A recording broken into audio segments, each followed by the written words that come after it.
ಇವತ್ತು ನಮ್ಮ ಗೃಹ ಮಂತ್ರಿಗಳಾದ ಅಮಿತ್ ಶಾ ಅವರು ಏನು ಅಂಬೇಡ್ಕರ್ ಬಗ್ಗೆ ಹೀನಾಯವಾಗಿ ಮಾತಾಡಿದ್ದಾರೆ, ನಮ್ಮ ಸಂವಿಧಾನ ಶಿಲ್ಪಿ ಅಂಬೇಡ್ಕರ್ ಬಗ್ಗೆ ಈ ಥರ ಮಾತಾಡಬೇಕು ಅಂದರೆ ಇವತ್ತು ಸಂವಿಧಾನ ಕಗ್ಗೊಲೆ ಆಗ್ತಾ ಇದೆ. ಅವರಿಂದ ಪ್ರಜಾಪ್ರಭುತ್ವ ವ್ಯವಸ್ಥೆಯನ್ನು ಹಾಳು ಮಾಡ್ತಾ ಇದ್ದಾರೆ.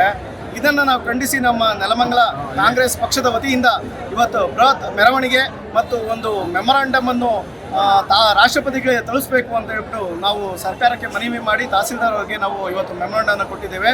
ಇವತ್ತು ನಮ್ಮ ಜಿಲ್ಲಾಧ್ಯಕ್ಷರಾದ CR ಗೌಡ್ರು, ಎಲ್ಲ ಬ್ಲಾಕ್ ಅಧ್ಯಕ್ಷರ ನೇತೃತ್ವದಲ್ಲಿ ನಮ್ಮ ನಗರಸಭೆ ಅಧ್ಯಕ್ಷರು ಮತ್ತು ಸದಸ್ಯರು ಎಲ್ಲರ ಕಾರ್ಯಕರ್ತರ ಒಂದು ಒಕ್ಕೂಟದಲ್ಲಿ ನಾವು ಈ ಪ್ರತಿಭಟನೆಯನ್ನು ಹಮ್ಮಿಕೊಂಡಿದ್ದೇವೆ. ಇವತ್ತು ಸಹಸ್ರಾರು ಜನ ನಮ್ಮ ಕಾಂಗ್ರೆಸ್ ಕರ್ತರು ಬರ್ತಿದ್ದರು. ಇದಕ್ಕೆ ಜನರು ಕೂಡ ನಮ್ಮ ಪ್ರತಿಭಟನೆಗೆ ಸಹಕಾರಿಯನ್ನು ನೀಡಿದರು.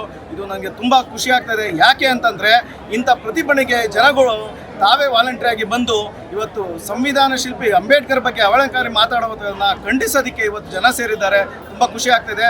ಈ ಹೇಳಿಕೆಯನ್ನು ನಾವು ಎಲ್ಲರೂ ಖಂಡಿಸ್ತೀವಿ.